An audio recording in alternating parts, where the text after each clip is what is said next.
Assalamualaikum warahmatullahi wabarakatuh. Perkenalkan, nama saya Gusti Nurina Asharyani. Saya akan mempresentasikan modul 1 Praktikum Tata Letak Pabrik tentang penentuan tata letak pusat fasilitas. Di sini untuk modul 1 penentuan tata letak pusat fasilitas yaitu mencari moda transportasi dengan biaya paling murah dengan batasan pada persediaan dan permintaan, yang bertujuan yaitu meminimumkan biaya transport dari daerah asal ke daerah tujuan.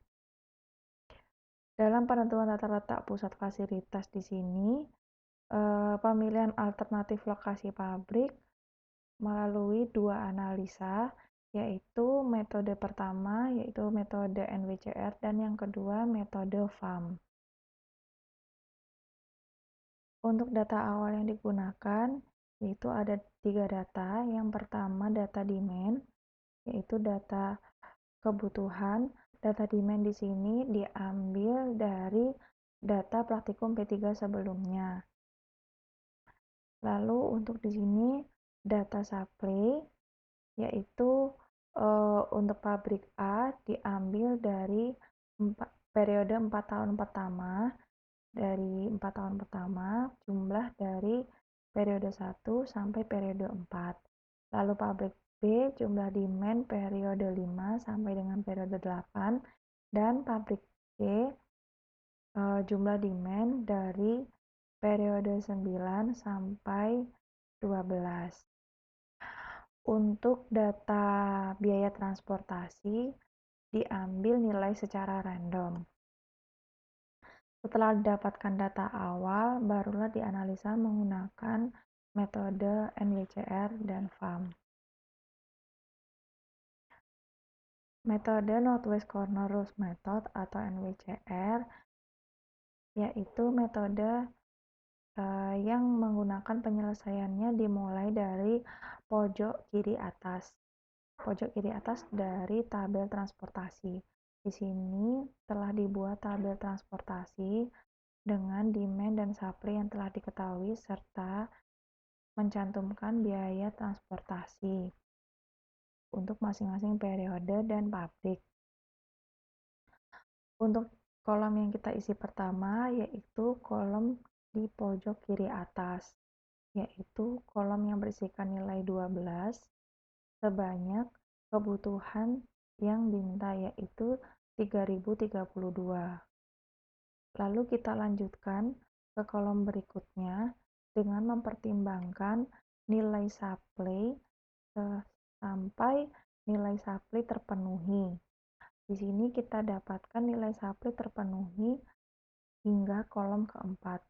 Ketika nilai supply telah terpenuhi, kita pindah ke kolom berikutnya yang di bawahnya, yaitu kita isikan demand di sini sebesar 3456 sampai nilai supply terpenuhi di periode ke-8. Yang selanjutnya kita lanjutkan ke kolom yang bawahnya, yaitu kita isikan nilai demand sebesar 3880 sampai nilai supply terpenuhi.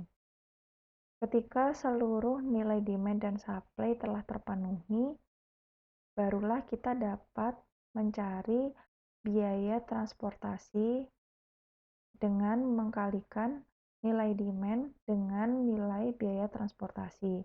Lalu kita jumlahkan masing-masingnya. Di sini yang kita jumlahkan yaitu di kolom yang telah terisi demand. Jadi seperti 3032 dikalikan 12 ditambahkan dengan hasil perkalian ini, lalu selanjutnya sampai seluruh kolom yang terisi telah dijumlahkan dan akan didapatkan nilai biaya transportasi dari metode NWCR. Yang selanjutnya yaitu metode Vogel's Approximation Method atau yang disingkat FAM.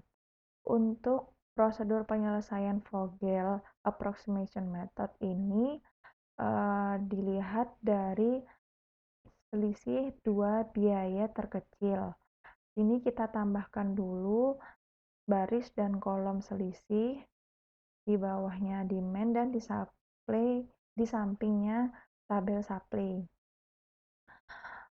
Untuk yang pertama, kita lihat nilai yang paling kecil di baris pertama yaitu 10 dan 11, sehingga didapatkan selisih sebesar 1.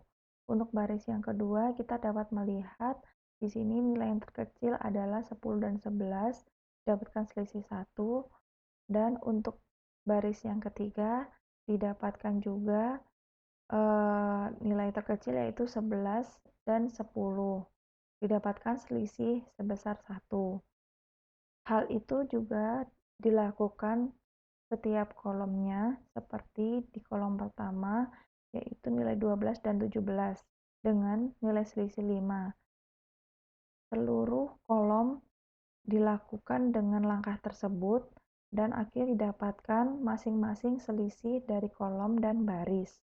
Setelah didapatkan, kita dapat melihat selisih yang terbesar dari masing-masing kolom dan baris.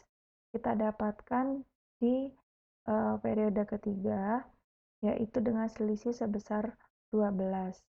Di sini kita isikan jumlah demand di kolom yang dengan nilai biaya transportasi terkecil, yaitu kita isikan di sini. Tidak lupa kita membubuhkan nilai iterasi, angka iterasi pertama sebagai tanda nantinya berapa kali kita melakukan iterasi. Nah, di sini dapat kita lihat setelah kita bubuhkan, kita dapat mengisi nilai demand sebesar 0 dan selisih sebesar 0, yang artinya telah terpenuhinya demand pada kolom ini. Tidak lupa juga kita merubah nilai supply dengan mengurangkan nilai supply sebelumnya dengan nilai demand yang telah terisi. Ini dapatkan 11.216 dari sebelumnya yaitu 14.000 sekian. Setelah iterasi pertama dilakukan, kita lanjutkan iterasi berikutnya dengan langkah-langkah yang sama dengan iterasi pertama, dan tidak lupa mempertimbangkan nilai supply-nya, serta juga nilai selisih akan berubah seiring dengan berkurangnya iterasi. Ketika seluruh iterasi telah terpenuhi dan jumlah demand dan supply juga telah terpenuhi, maka semua nilai demand dan supply akan terisi dengan angka 0. Di sini kita telah mendapatkan sebanyak 13 iterasi, dan untuk perhitungan biaya transportasi sama dengan metode NWCR, yaitu mengkalikan nilai demand dengan biaya transportasi, lalu menjumlahkannya dengan kolom lain yang terisi dengan nilai demand. Jadi kita jumlahkan hasil perkalian ini seluruhnya, dan kita dapatkan nilai total biaya transportasi dengan metode FAM. Dan yang kita dapatkan yaitu dengan perhitungan metode transportasi NWCR sebesar Rp823.626. Untuk metode FAM kita dapatkan sebesar Rp651.436.